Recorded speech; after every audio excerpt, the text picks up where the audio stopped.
Mapagpalang araw po sa inyong lahat.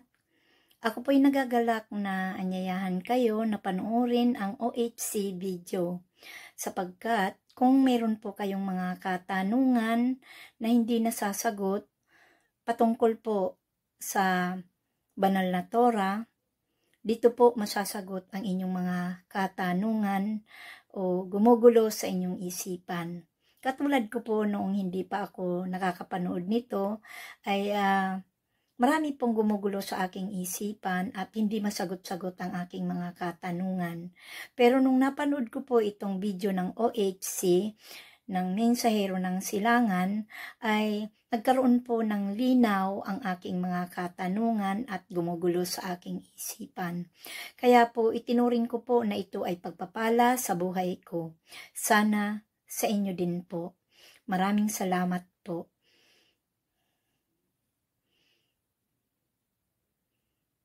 At kung kayo po ay nasiyahan at nasagot ang inyong mga katanungan sa inyong panonood, ay pakishare lang po at follow the link lang po nasa baba po. Maraming salamat po. Be blessed.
Masayang bati mga Ophirians!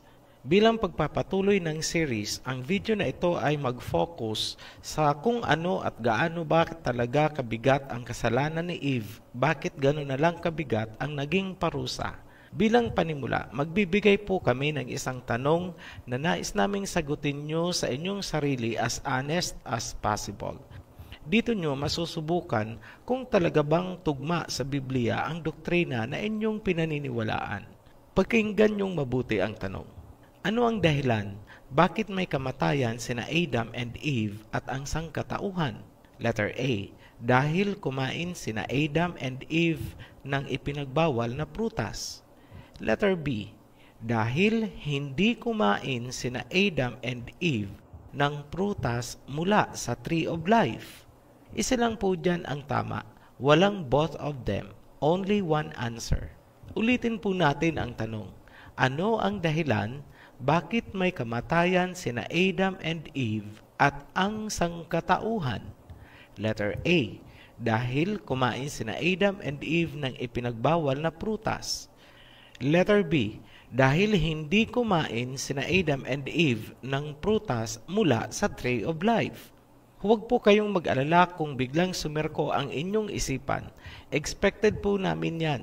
Ginigising lang namin ang inyong diwa para makita nyo ang katotohanan. Sa aming pagsusuri, halos lahat ng turo ay sumentro sa ipinagbabawal na prutas. Sinasabi nila na wala daw sanang kamatayan ang sangkatauhan kung hindi daw kumain sina Adam and Eve ng ipinagbawal na prutas. Mali po yun. Ang paniniwalang yan ay nag-uugat sa pagbabaliwala ng Tree of Life. May kamatayan po sina Adam and Eve kahit hindi sila kumain ng ipinagbabawal na prutas. May kailangan silang gawin na hindi nila nagawa para magkaroon sana ng buhay na walang hanggan. Yun ay ang kumain mula sa Tree of Life.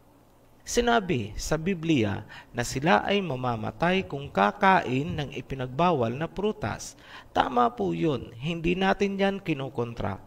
Ngunit, Wala ring sinabi sa Biblia na sila ay mabubuhay ng walang hanggan kung hindi sila kakain ng ipinagbabawal na prutas. Pairalin po ang talas ng isip. Ano ang punto natin?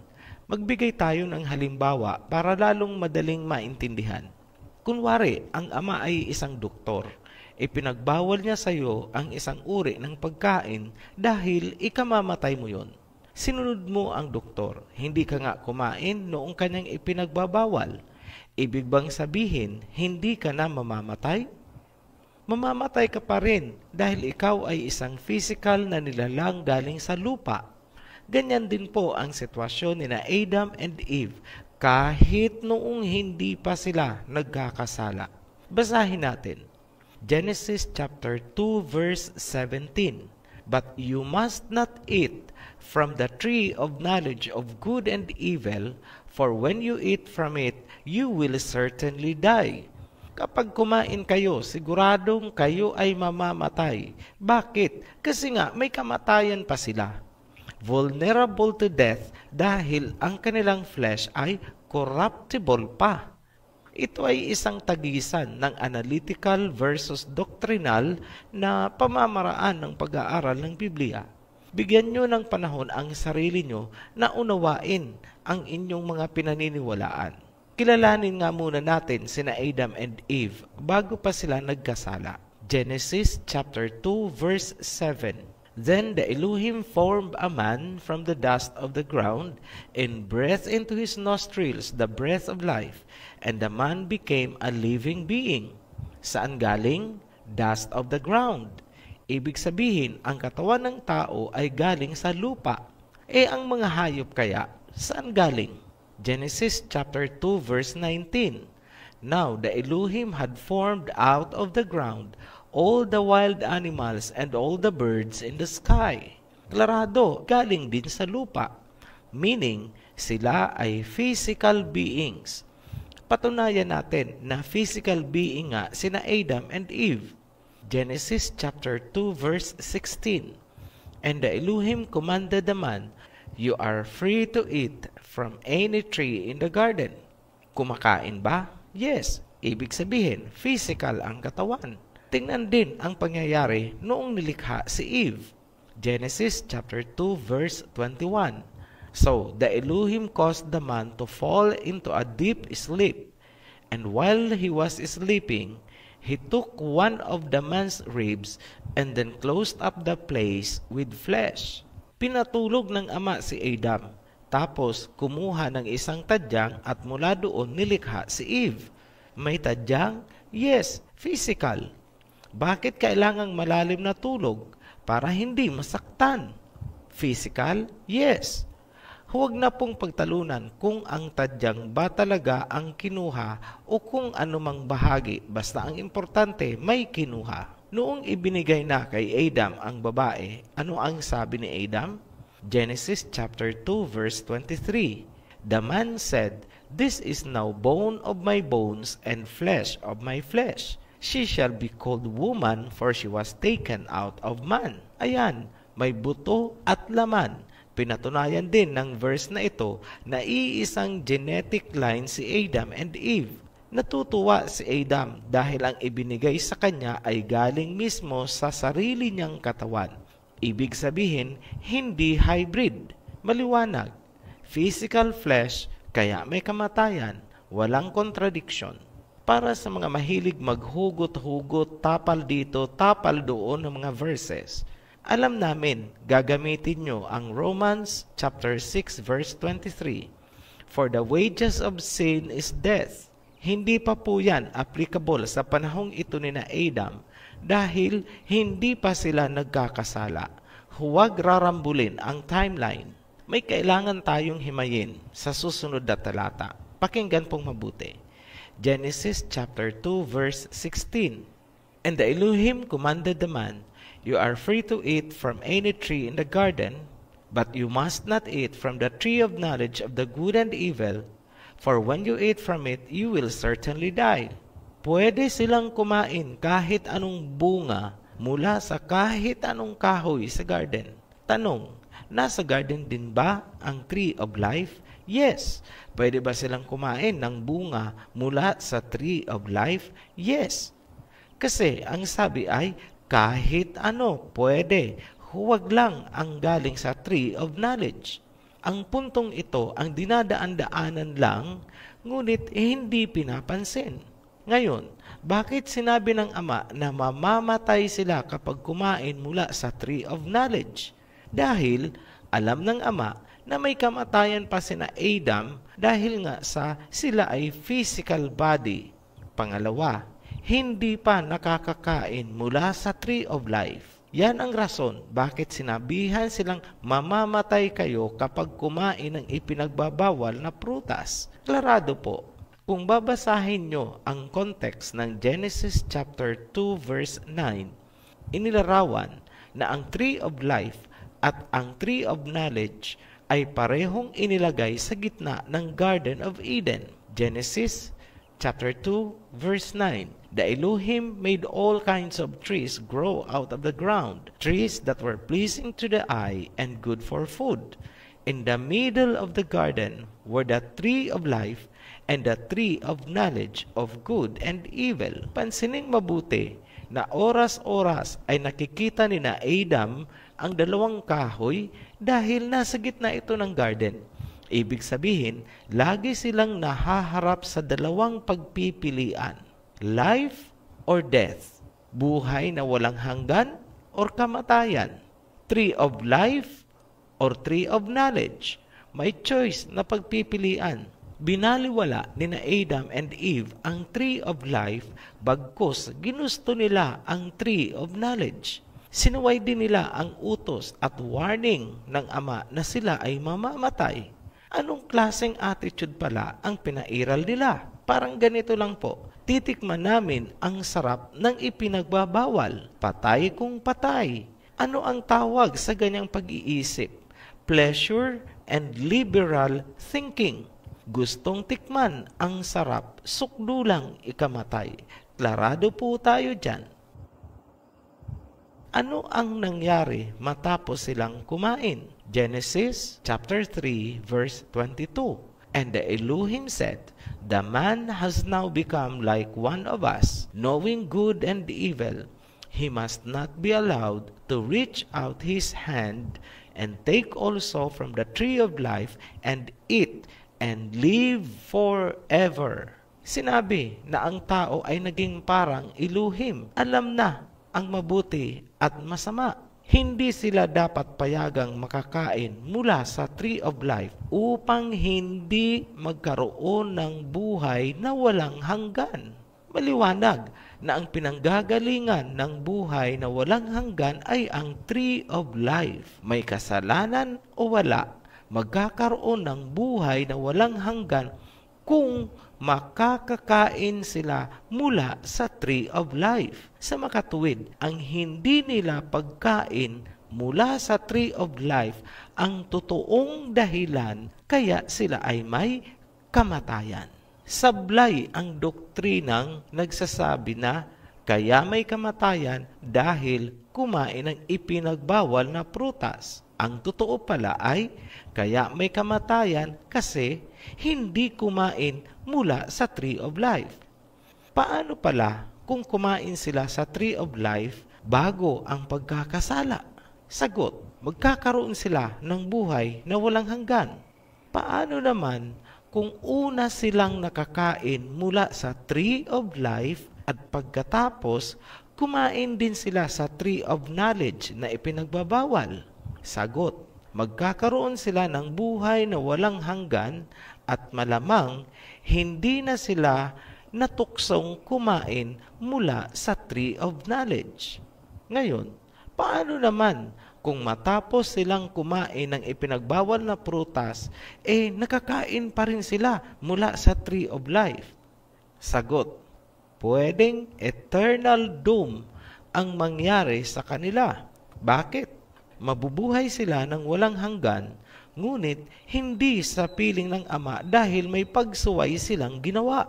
At kung wala sila sa piling ng Ama, saan sila pupunta? Sa piling ni Lucifer. Yan ang nakikita naming rason kaya hindi sila pinayagang makakain matapos silang magkasala. No hope of salvation dahil wala nang dadaanan ang Mesaya para maging human flesh. Yan ang wisdom bakit pinagwardyahan agad ang Tree of Life. Gaano kabigat ang kasalanang nangyari sa garden? Bakit napuruhan si Eve at sumentro sa kanyang reproductive system ang parusa sa kanya, samantalang si Adam ay hard labor lamang? Para maintindihan, unahin natin ang serpent. Madalas natin marinig na ang serpent daw ay si Satanas or si Lucifer. Partly true, partly false. Depende sa panahon or context sa timeline ng mga pangyayari. Tutol kami kung sasabihin na ang serpent ay si Lucifer sa panahong hindi pa nangyayari ang pagtukso kina Adam and Eve. Sang-ayon naman kami na ang serpent ay si Lucifer habang nangyayari ang pagtukso. Noong matapos ang pagtukso at habang binibigkas ang sumpa, ang serpent ay hindi na si Lucifer.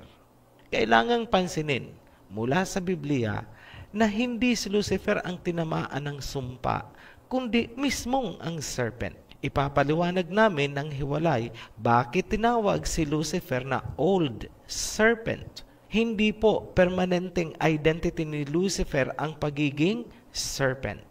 Ngayon, ano ba ang serpent bago siya isinumpa at paano niyang nalinlang sina Adam and Eve? Karaniwan nating nakikita ang mga depiction na si Eve ay tinutokso ng isang ahas na nakapulupot sa sanga ng Tree of Knowledge. Tila malabo po na ang serpent ay nakapulupot sa sanga ng kahoy. Ang serpent ay nagsimulang gumapang sa kanyang belly dahil sa sumpa. Ibig sabihin, hindi siya gumagapang noong hindi pa isinumpa. Dahil dyan, ipinagpapalagay namin na ang serpent ay may paa at kamay. Posible ding meron siyang buntot.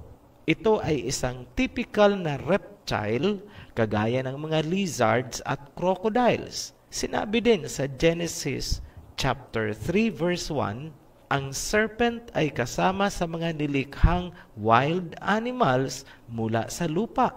Ang mga wild animal na nilikha ay ibinigay kay Adam at Eve bilang keepers of the garden. Yan ang dahilan bakit hindi takot sa serpent sina Adam and Eve. Ipinakita sa Genesis na nag-uusap sina Eve at ang serpent. Hindi yan dapat pagtakhan dahil kahit ngayon may mga hayop kagaya ng parrot at myna birds sa Palawan na may kakayahang mag-vocalize gaya ng tao. Ang serpent ay may hindi pangkaraniwang talino kumpara sa ibang hayop sa garden. Hindi rin yan dapat pagtakahan sa isang hayop dahil kahit ngayon may mga nakikita tayong trainable dogs na ginagamit sa mga search and rescue operation. May mga asong nauutusan at nakakagawa ng mga task o gawain na tila ba may isip gaya ng tao. Ganyan din ang serpent nila Adam and Eve. Dahil ang serpent ay may kakaibang talento, siya ay nakakatuwang pet o alaga at hindi nakakapagtaka kung siya ay maging paboritong alaga ni Adam sa garden. Ano kaya ang kinakain ng serpent? Masasabi namin na ang serpent ay kumakain ng prutas at halaman dahil ayon sa Genesis, ang kanyang mga nilikhang hayop ay fruits and plants ang kinakain gaya ni Adam and Eve. Mahalagang tandaan yan para maunawaan ang sumpa sa kanya bandang huli. Ngayon, dahil sa angking talino ng serpent at pagiging malapit niya kina Adam and Eve, siya ang napili ni Lucifer upang isakatuparan ang paglinlang kina Adam. Dalawa ang posibleng paraan kung paano siya ginamit ni Lucifer. Una, pwede niyang iposes ang katawan ng serpent. Pwede po bang mangyari yan? Yes. Dahil ganyan po ang nangyari noong ang mga demonic spirits ay pinoses yung mga baboy. Matatagpuan po ang kwento niyan sa Matthew chapter 8 verse 28 hanggang 34. Pangalawang paraan, pwedeng tinuruan lang ni Lucifer ang serpent. Hindi po tayo pabor sa theory na naposes ni Lucifer ang serpent. Pansining mabuti ang salita ng Ama noong isinumpa niya ang serpent. Genesis chapter 3 verse 14. And the Elohim said unto the serpent, Because thou hast done this, thou art cursed above all cattle and above every beast of the field. Upon thy belly shalt thou go, and dust shalt thou eat all the days of your life. Sa salita ng Elohim, sa bungad pa lang, because you have done this, or sa Tagalog, dahil ginawa mo ito.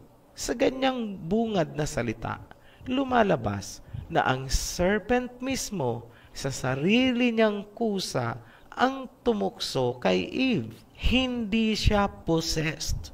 Alam niya ang ginagawa niya. Yan ang rason kaya hindi tayo sang-ayon sa theory na siya ay napossess or sinaniban ni Lucifer. Ang natitirang posibilidad ay tinuruan lang siya ni Lucifer. Ngunit, paano? Pumasok ba si Lucifer sa garden? Mauunawaan kung papansinin na ang serpent gaya ng mga ibang hayop at ibon ay maaaring makalabas sa garden. Sila po ay wild animals. Ang mga ibon ay lumilipad sa himpapawid. Hindi sila nakahawla sa garden. Ganyan din ang serpent. Sa paraang yan, posibleng nakalapit si Lucifer sa serpent. Pansinin nyo kung paanong magsalita ang serpent.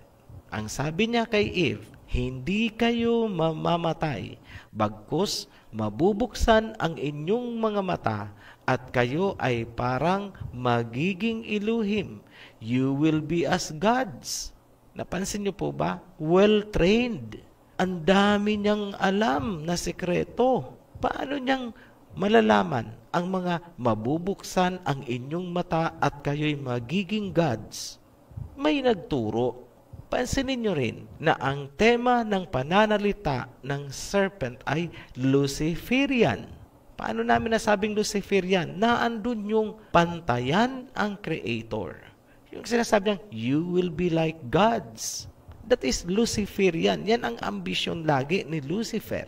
Ngayon, sino sa palagay nyo ang nagturo sa serpent? Di yung nag-uutos sa kanya na gumawa ng kasamaan.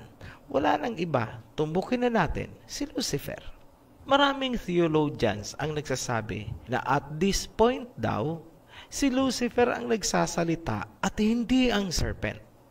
Pero, malinaw sa Biblia na ang may kagagawan ay ang serpent. Kaya nga, siya ang isinumpa na gagapang at siya nga ang gumapang at hindi si Lucifer. Maliwanag po yan. Isa lang ang hindi pwedeng pasubalian. Kung ano man ang ginawa ng serpent, si Lucifer ang mastermind. At ang serpent ay isang utusan lamang. Sa madaling salita, sumunod ang serpent sa utos ni Lucifer. Yun ang kanyang kasalanan. Nagpagamit siya. Kaya ang sabi ng Ama, because you have done this, sa Tagalog, dahil ginawa mo ito, or dahil nagpagamit ka, kaya ka isinumpa. Ngayon, magtatanong kayo, Ophirian, bakit sinabi sa Biblia na si Lucifer ay ang old serpent? Yes, tama po yan. Kailangan mo lang tingnan na ang serpent ang naging personahe o representative ni Lucifer. Kumbaga ng oras na yon, si Lucifer ang katransaksyon or kadil ni Eve at ang serpent ang nakafront. Kaya, by principle of agency, ang serpent ay si Lucifer ng oras na yun. Sa mga nalalabuan pa rin, ganito na lamang kasimple. Siguro nanonood kayo ng Miss Universe. Ano ang tawag sa ating candidate? Miss Philippines. Sa event na yan, ang ating kandidata ang Pilipinas. Kaya noong nanalo, may nagtatanong, sino ang nanalo? Ang sagot natin, Philippines. Ganyan din po ang kalagayan ng serpent. Siya, si Mr. Lucifer sa mga pangyayaring yun. Ngayon, ano naman ang Tree of Knowledge of Good and Evil? Marami na namang doktrina na ang Tree of Knowledge ay hindi literal na tree, kundi simbolo lamang ng manhood o pagkalalaki. Ang pagkain daw ng bunga mula sa Tree of Knowledge ay sumisimbolo sa pakikipagniig or pakikipagtalik. Tutol po kami dyan. Bakit kamo? Kung ang Tree of Knowledge, simbolo ng pagkalalaki at pagkain ng bunga nito ay pakikipagtalik, ano pala ang ibig sabihin kung prutas mula sa Tree of Life? Pakikipagtalik din? Kanino? Ang lapo po, di ba? Ito ang interpretation ng Ophirian. Ang Tree of Knowledge of Good and Evil is a tree per se. Kahoy na namumunga, literal na kinain, at hindi simbolo ng kung ano-ano. Mauunawaan mo lang kung ano ang epekto ng prutas mula sa Tree of Knowledge kung babalikan mo kung ano sina Adam and Eve at ano ang serpent bago sila kumain. Sa ating pagsisimula kanina, naipaliwanag na natin na sina Adam, Eve at lahat ng hayop ay galing sa lupa. Sila ay mga physical being, may bones and flesh, may dugo, may hormones, may genes, may DNA. Ang kanilang katawan at kaisipan ay nasa pure condition na maikukumpara natin sa isang brand new na sasakyan na nasa break-in period pa lamang. Gumamit tayo ng simpleng anatomy and physiology at simpleng psychology. Ang physical body natin ay may mga organs. Kasama dyan ang reproductive organs. Lahat ng organs natin sa katawan ay kontrolado ng nervous system at ng endocrine system. Ang main organ ng nervous system ay ang brain or utak na naaapektuhan din ng hormones galing sa mga glands ng katawan. Kapag pinag-usapan natin ang utak ng tao o brain, papasok ang awareness, consciousness or diwa. Isang mahalagang function or trabaho ng brain ay kontrolin ang mga organs, ang ating kilos at gawa o behavior. Katulong ng utak ang mga hormones. Ito ay mga likido na may epekto sa mga organs. Ngayon, may mga hormones na malaki ang epekto sa ating utak, pag-iisip at lalong-lalo na sa reproductive organs, magbabae man o maglalaki. Ang mga sensation na nararamdaman ukol sa pagniniig ay nagmumula sa pinagsamang aksyon ng brain at ng mga hormones. Ngayon, kumusta kaya ang katawan at pag-iisip ni Adam matapos silang likhain? Ito ang sinabi ng Biblia. Genesis chapter 2 verse 25. And they were both naked, the man and his wife, and were not ashamed. Mula sa psychological na pananaw, ang diwa at kaisipan ni Adam ay wala pang program na naikarga. Clean slate. Wala pa silang malisya. Naka-switch off ang kanilang hormones na may kinalaman sa pagtatalik. Kaya nga, kahit hubad sila, hindi nila alam. Yan ang ibig sabihin ng both naked, parehong hubad, and were not ashamed. Para silang magbata kung pag-uusapan natin ang sexual na aspeto. Tingnan nyo sa practical na pananaw. Hindi ba may mga bata na naaabuso dahil nalinlang sila ng candy or pagkain? Ganyan na ganyan ang kalagayan ni Adam and Eve noon. Bago natin ipagpatuloy, tandaan lagi na ang salitang naked, nakedness sa Biblia ay tumutukoy sa sexual activity. Kaya kapag sinabing he saw the nakedness o kaya uncovered the nakedness o kaya knew his wife, yan ay mga katagang ginagamit na ang ibig sabihin ay pagsisiping o pagtatalik. Marahil, nagtataka kayo, bakit sinabi nating naka-switch off ang kanilang diwa o consciousness at ang mga hormones na may kinalaman sa pagtatalik? Kung napanood ninyo ang mga nakaraang video, mas lalo nyong mauunawaan na sa panahong sila ay nasa garden, ay hinihintay pang matapos ang extinction ng lahi mula sa first couple. Yan ang reason kaya hindi pa muna sila pwedeng magparami kasi hahalo ang kanilang lahi doon sa unang lahi. Noong kumain sina Adam and Eve ng ipinagbabawal na bunga, nagising ang kanilang diwa. Nakaramdam sila ng sensasyong nauukol sa pagniniig. Yan ang ibig sabihin ng their eyes were opened. Nabuksan ang kanilang mata. Nagising ang malisya sa kanilang katawan. Kaya, na-realize nila na sila pala ay hubad. Mula sa pangyayari, malalaman natin kung ano pala ang epekto ng bunga mula sa Tree of Knowledge. Masasabi natin sa modernong pananalita na ang prutas ay may taglay na psychoactive at aphrodisiac effect. Mai-imagine mo sina Adam na parang nakainom ng isang uri ng bawal na gamot, yung ginagamit sa mga party. Alam niyo na po ang ibig namin sabihin, ayaw naming pangalanan. Ang mga aphrodisiac naman ay mga substance para ganahan sa pagtatalik. Yan ang naramdaman ni na Adam and Eve matapos silang kumain ng prutas mula sa Tree of Knowledge. Pero may malaking problema. Hindi lang sila ang maglalaro. Kasali ang serpent. Paano natin nasabi na kasali ang serpent? Makikita lamang ang tamang kahulugan kung gagamitin ang original King James Version Bible. Kitang-kita mo na hindi audience ang serpent, kundi active player.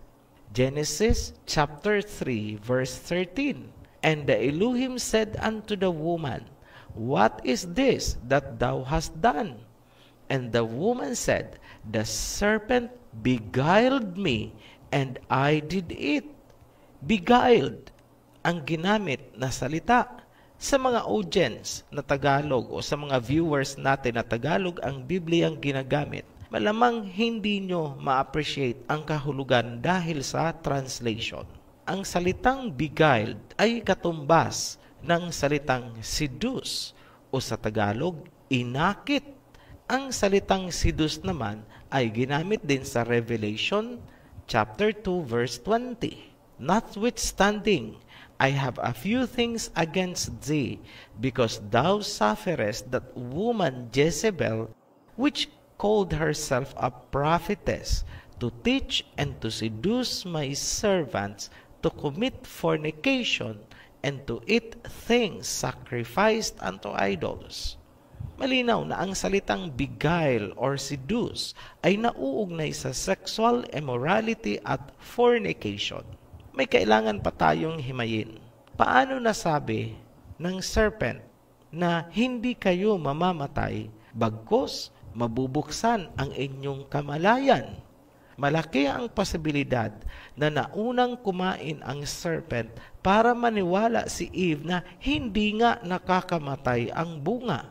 Sa panahong yan, umiepekto na ang prutas sa serpent. Nakakaramdam na siya ng kakaibang sensasyon. Nang aakit na ang serpent, siniseduce na niya si Eve. Sa pananaw naman ni Eve, kaakit-akit na sa kanyang paningin ang serpent. Yan ang epekto ng prutas. Ngayon, nasaan si Adam habang nangyayari ito? Andun siya, nanunood. Kaya nga, inalok siya ni Eve kasi andun siya. Kumain din si Adam ng prutas. Nabuksan din ang kanyang diwa sa kamunduhan at sumali na siya kina Eve at sa serpent. Fornication ang sumunod na eksena. Doble-doble ang kasalanang ginawa ni Eve. Pansining mabuti ang sumpa sa kanya. Pain of childbirth. Hirap, sakit sa panganganak. Genesis chapter 3 verse 16. Unto the woman he said, I will greatly multiply thy sorrow in thy conception. In sorrow thou shalt bring forth children. Bakit sakit o hirap sa panganganak ang sumpa? Unang-una, dahil ang bahaging yun ang hindi iningatan ni Eve. Kung hindi makakaranas ng hirap at sakit ang bahagi na yun, uulit-ulitin niya ang kanyang ginawa. Ang pangalawa at pinakamahalagang rason, dahil nagkaroon ng bunga ang kasalanang nangyari. Genesis chapter 3 verse 15, And I will put enmity between thee and the woman, and between thy seed and her seed, and it shall bruise thy head, and thou shalt bruise his heel. Sinabi sa sumpa na nagkaroon ng dalawang klaseng seed or genetic line, seed of the serpent at seed of the woman. Maraming katanungan ang nabuksan ngayong alam na natin ang nangyari sa Garden of Eden. Sino ang seed of the serpent? Ano ang kinalaman ng seed of the serpent sa mga pinagdaanan at pagdaraanan ng mga Hebrew-Israelites hanggang sa huling panahon? Kung sa simula pa lang ng humanity, ayaw unawain ang katotohanan, hinding-hindi nyo rin mauunawaan ang mga prophecies hanggang sa Revelation. Centuries na ang lumipas hanggang ngayon. Hugot dito, tapal doon pa rin ang ginagawa ng mga preachers. Bakit? Hindi nila ma-reconcile ang mga pangyayari. Ito po ang tahasan naming sinasabi. Hindi po kayo pwedeng magsimula sa gitna ng Biblia. You need to start sa page 1. Puputulin po namin ang video na ito sa katanungang, sino ang seed of the serpent? Abangan nyo po ang pagtatalakay natin dyan sa susunod na video. Muli po kaming nagpapasalamat sa mga patuloy na sumusubaybay sa ating serye. Hanggang sa muli, be blessed, Ophirians. Share and like lang po kung kayo po ay nasiyahan sa inyong napanood at kung nasagot ang inyong mga katanungan. Maraming salamat po. Be blessed.